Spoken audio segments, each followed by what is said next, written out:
And a week that should be filled with gratitude and thanks and honor, kicking off with the president attacking an esteemed retired military officer, not just any military leader, the Navy SEAL commander who led the Osama bin Laden raid, Admiral Bill McRaven.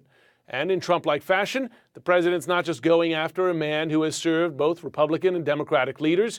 He is continuing to tweet about it, insisting that the four-star admiral should have captured the 9/11 mastermind sooner, writing, "Of course we should have captured Osama bin Laden long before we did. I pointed him out in my book just before the attack on the World Trade Center. President Clinton famously missed his shot. We paid Pakistan billions of dollars and they never told us he was there. Fools!" Exclamation point.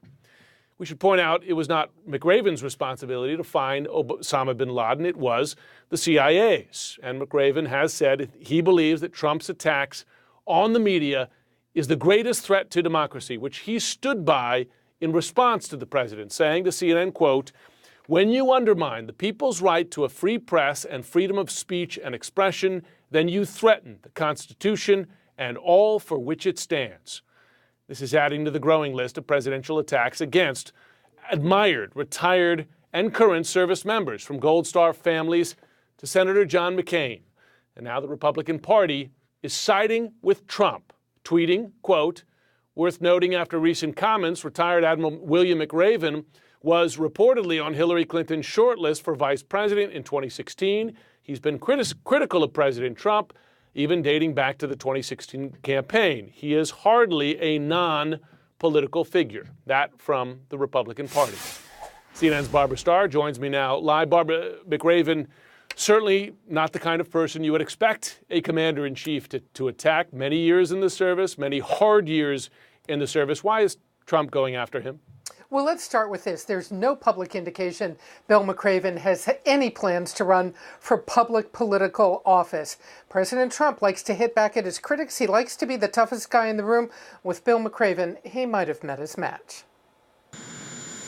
Commander-in-Chief Donald Trump verbally assaulting retired four-star Admiral William McRaven, the Navy SEAL who led the dangerous mission that killed Osama bin Laden. He's a Hillary Clinton backer. And an Obama backer. And frankly, he was a Navy SEAL. Wouldn't it have been nice if we got Osama bin Laden a lot sooner than that? Wouldn't it have been nice? McRaven commanding covert operations around the world, including SEAL Team 6 and the Army's Delta Force, including troops who helped capture Saddam Hussein and rescue Captain Richard Phillips from Somali pirates. McRaven is not backing down in the face of President Trump's words, telling CNN, "I stand by my comment that the president's attack on the media is the greatest threat to our democracy in my lifetime." Trump then doubling down, tweeting, "Of course we should have captured Osama bin Laden long before we did." Trump apparently furious about an August op-ed in which McRaven defended former CIA Director John Brennan after Trump revoked Brennan's security clearance, writing, "I would consider it an honor if you would revoke my security clearance as well." Despite the insults, the president's defenders say he always puts the military first. No president has shown greater respect for the military and the veterans. But another four-star special operations commander, fired by President Obama, defended McRaven against Trump. The president is simply wrong. And raised the issue why the president did not visit Arlington Cemetery this past Veterans Day. Maybe that's honest, because if you really don't care, it would be dishonest to pretend that you do. But the president says in the future he will go. You know, in retrospect, I should have, and I did last year, and I will virtually every year.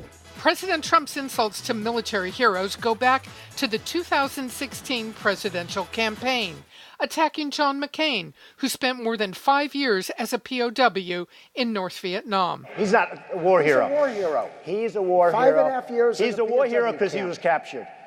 I like people that weren't captured, okay? I hate to tell you. And as a candidate criticizing Gold Star parents. You have sacrificed nothing and no one. Especially a mother whose son was killed in Iraq.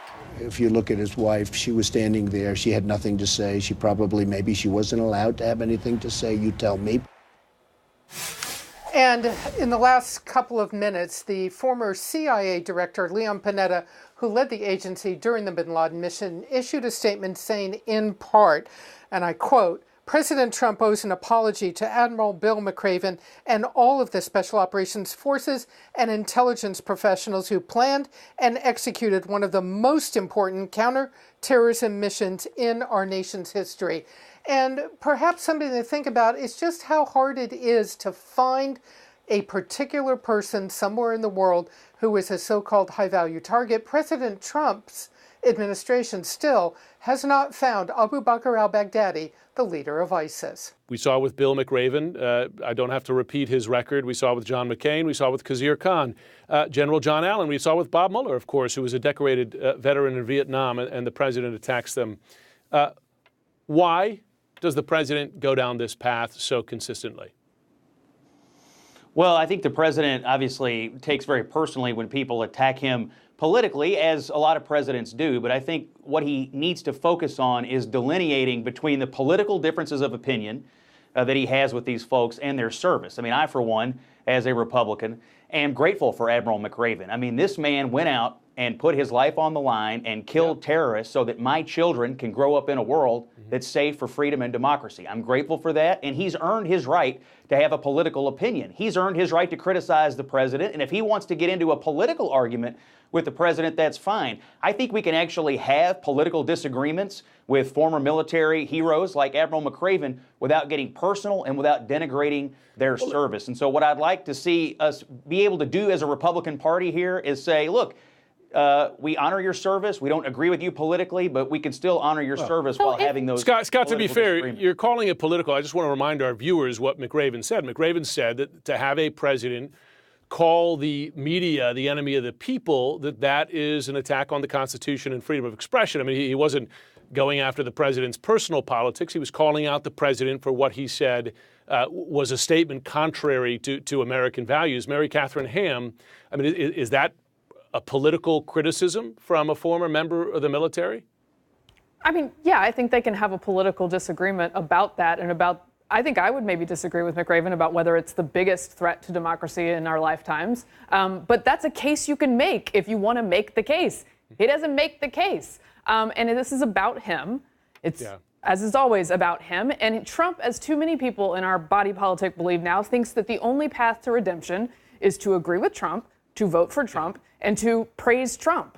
And so if you cross that line, he can't take into account all of the other good that you have done as a human or as a patriot, and that is very unfortunate. Even when you put your life on the line. Simone, sorry, I didn't mean to cut you off there. I know you wanted to No, you're good, Jim. Look, I think that a cornerstone of what makes America different, what makes us, I think, in many respects better, is that we have a peaceful transfer of power, when we have free and fair and open elections, and that we have the freedom of the press. And so the fact that the president is attacking that is a direct affront to our democracy. But I just like to remind folks that in the months leading up to Osama bin Laden being killed, President Trump, then citizen Trump, was trafficking in a racist birther conspiracy that resulted in former President Obama releasing his birth certificate in April of that same year before bin Laden was killed in that May. So look, Donald Trump, he says he cares so much about the veterans. He says he cares so much about our military. But at every single turn, he has given them a proverbial middle finger. And I just don't know how much longer he's going to get away with it.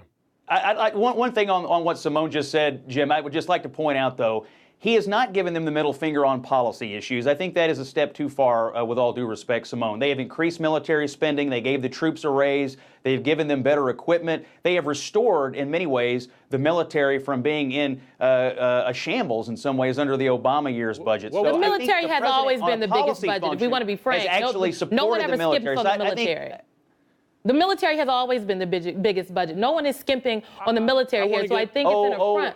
It had fallen into great disrepair during the Obama years, and they have absolutely increased military spending and given the troops a much-needed pay raise. That's absolutely true. Okay, well, you can debate whether that gives the president the right to repeatedly attack servicemen with many decades. It does not give him the right to do that. But of course, the president did not have the military. Okay, of course, and the president did not volunteer for service. But Kirsten Powers, I want to ask you a question. Bounce back. The GOP today tweeted support, in effect, for the president's attack on McRaven and made this claim that McRaven is, in effect, political, saying that he reportedly was interested in being in Hillary Clinton's vice president, which McRaven and the Clinton campaign have denied. But why is the GOP following the president down this path? Well, that was exactly what I was going to ask. Is basically, even if you were to allow for all sorts of contingencies here, at the end of the day, even if he is, treating the military well and they believe they're being treated well, it wouldn't matter how much money a Democrat was giving to the military and if they spoke about a veteran this way. So the question is, why are Republicans backing him up on, not even seemingly angry at him about it, and then backing him up on it?